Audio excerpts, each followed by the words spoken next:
there's a lot of talk now about the commission stuff. I mean, when it comes down to it, that's always been a negotiable item. I agree. It's no different. With this lawsuit that came out, people are now asking the listing agent, what is the seller offering? And I always say, just write it in your offer. Mm-hmm. It could be 3%, 2%, 4%, whatever works for the deal is what it comes down to.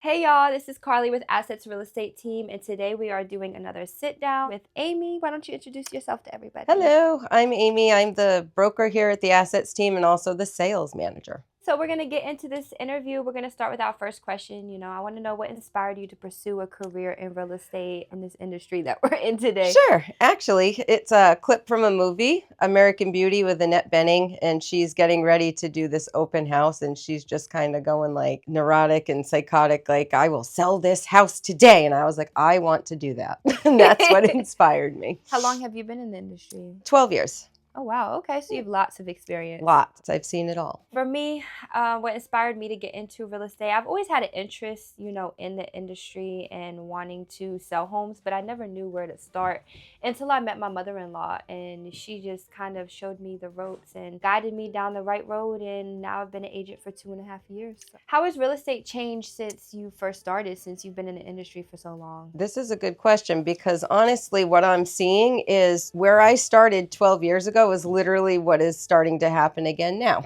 Yeah. It's kind of like a big cycle where, you go through different changes, and we're starting to see people maybe not have as much equity as they did in 2020, 2019. We had a lot of short sales. People were hitting foreclosure, and we're kind of starting to see people try to sell and their equity not be there every time. So, kind of goes back to what it was, if that makes sense. Yeah, I've been noticing that as well. And to speak on the equity, it does seem like it's been a lot of homes that have low equity, and, buyers, they Right. need closing cost assistance. And I tell agents all the time, it's hard to submit an offer on a property with low equity and asking for tons of closing costs. Right. It really is. Try to tell your buyers, look, if money is what you need and that's something super important to you, look at homes that have high equity. That's going to be your best bet to go to. How important is it to keep up with the market, would you say? Extremely important. I watch the market all day, every day, like a day trader. I start my morning by seeing what homes are new on the market, what's gone back on the market, price decreases, and I check that frequently every couple hours all day long, every single day. Definitely. Yep. Also, interest rates, keeping up with Yep. the lending side of the market as well. That's super important because they're going up and down every single day. Every day.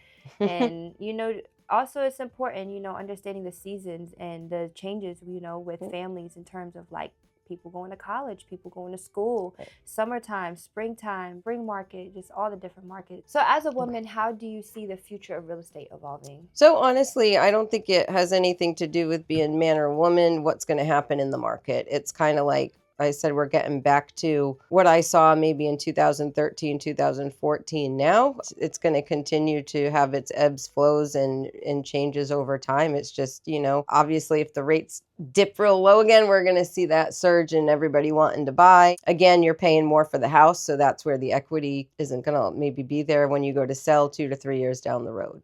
Definitely. Yeah.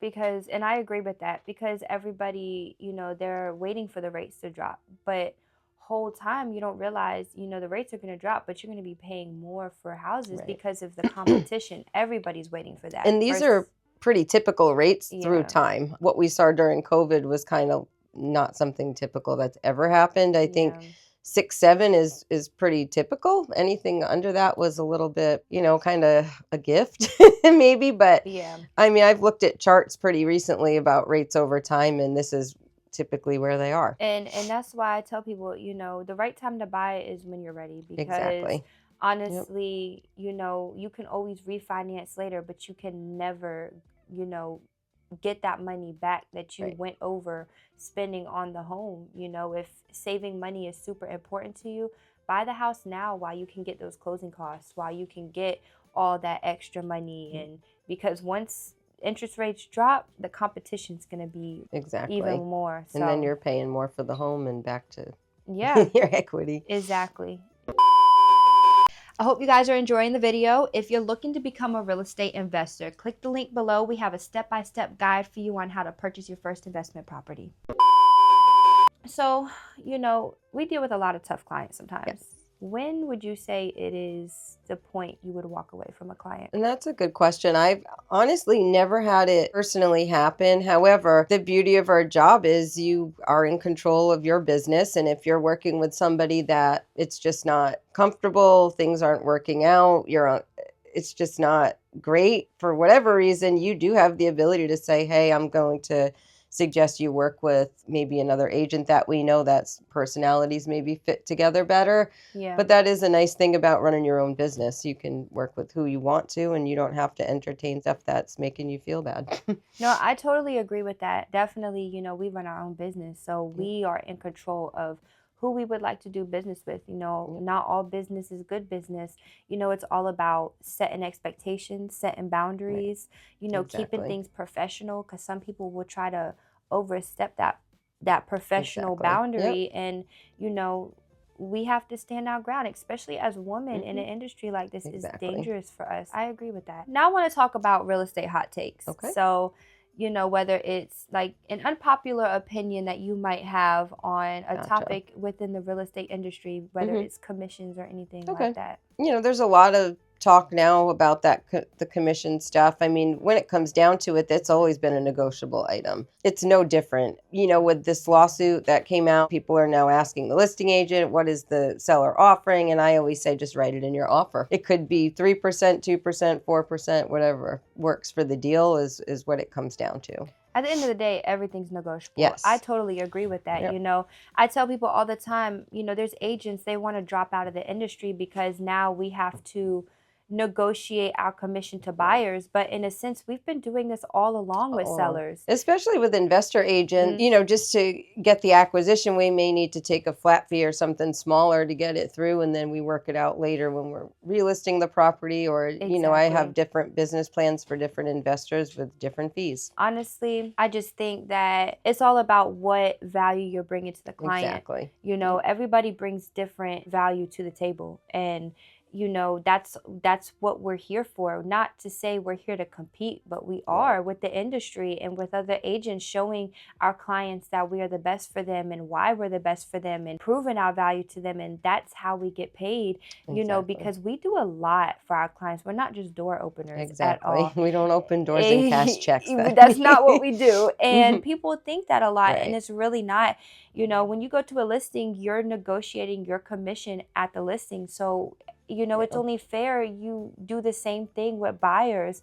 And like you said, everything is negotiable. Sometimes we have to take a pay cut to get our clients the home that they love because they might not have the money to cover the rest of the commission, and the seller is only willing to give but a certain amount. So nobody sees the behind the scenes. I mean, we could write 5 offers for a client before we even get one that works. It's a lot of work, a lot of hours without people really knowing exactly what's happening. Exactly, especially when it comes to showing a lot of homes. So I say a hot take for me is being a real estate agent and people thinking I'm just a door opener. I'm way more than that. This industry is so hard. Honestly, one of the hardest businesses you can be in.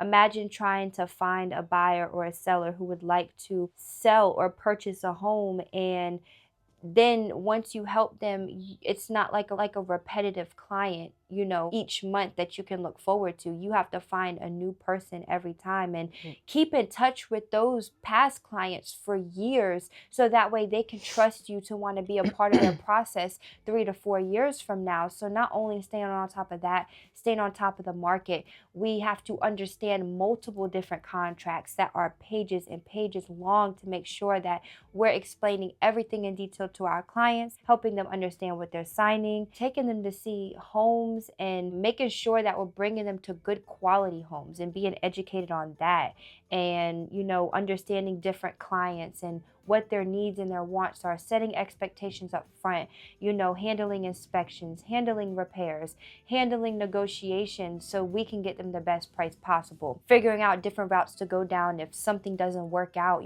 how can we keep this deal together, contacting different people within the transaction, whether it's the lender, the title company, the transaction coordinator, the selling side, and making sure that they're getting things in that they need in order to get closing done on time, and working around, your client's schedules to, make sure that they don't miss out on the market. We have to make sure that they're available to see a home before it gets off the market. And it's just so much more I can go on and on about within this topic.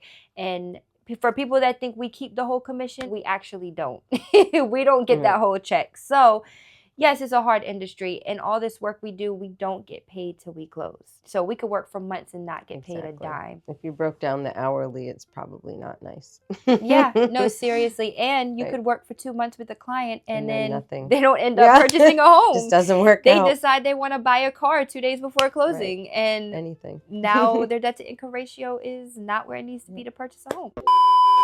Hey guys, thanks for watching the video. Hope you enjoyed it. And if you're looking to sell your home, click the link below for more information and a free guide on steps of the process.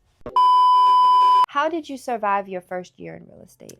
First year was definitely being disciplined and a lot of learning, a lot of researching, studying contracts, really so I had the knowledge to confidently go out there and do the job once I started rolling a pipeline of consistent business. For me, I survived my first year with a newborn. No. So I actually did sell a home my first year. I really focused on the education part of it, understanding everything and just learning, going to classes, because like I said, I was being a new mom, just all of that stuff. And that was super important to me. So I really feel like now I'm in my third year. I'm 2.5 years in, and this is when I'm really trying to take off. That's a good point you made. My first year in, I didn't close on a home for the first 6 months. However, in the 6th month, I did close on 5 properties at once, but you kind of have to have a plan in case you're not getting paid immediately, which is typical. It's a learning curve. As of buying a house does take 30 to 60 days is fast. I mean, 90 days is more typical from, I guess, obtaining a client and getting through the process, I would say, maybe total. But yeah, you have to have a little game plan first year for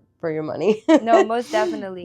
I agree. Even more than the first year, always having, always making sure you have money in the account for bills for the next couple months, because you don't know when you're going to get paid. Yeah, things could push back or So last question, because we got to wrap this up. What are some real estate trends that you just don't like? One of the biggest things lately that I am seeing constantly on my social media is these gurus that will teach anybody how to buy and sell houses or wholesale homes, or just do the job that we do with the license that we train for, that we have the knowledge and the contracts and all the things. Just somebody out there, and not everybody, some of them are qualified, and I understand that there's coaches and things like that, but lately I feel like all I see is a bunch of people saying, pay me this amount of money and I'll teach you how to do real estate. When it comes down to it, take a real estate class. Everything you need to know is within that course. However, it's not commonplace, everything, but if you took that class, everything the gurus are pushing out there, it's going to be in there. Yeah, There's different things that you can take a little further on your own, and different concepts that are maybe now used more often than not. In the past, maybe we didn't see a lot of seller finance options and things like that, and they are doable. They can work, but those sales gurus, I would, do your research before joining into one of those communities. Make sure you're getting good knowledge.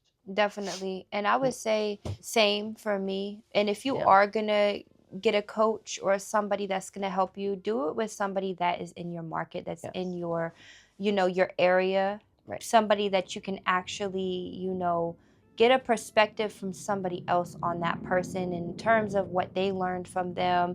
How many people are they truly helping? Are they truly bringing value to those people? Are those people becoming successful from their coaching? You want to make sure you're getting your money's worth, because there are a lot of great people out there that can teach you, but there's also a lot of scammers out there. Right. A lot of times I think they're taking your initial investment, which could be like $10,000, and just funding what they're buying and showing you how much they're able to do. But if I got 100 people to give me $10,000, I'd have a great fund to buy and sell houses too. Well, thank you, Amy, for coming out and discussing these topics, you know, it's my pleasure. Today, you know, learning more about you in your first year in the industry, what you feel, how you feel about the market, the trends, things like that. And if you are looking to become an agent and want to know more about how to do that, click the link in the next video.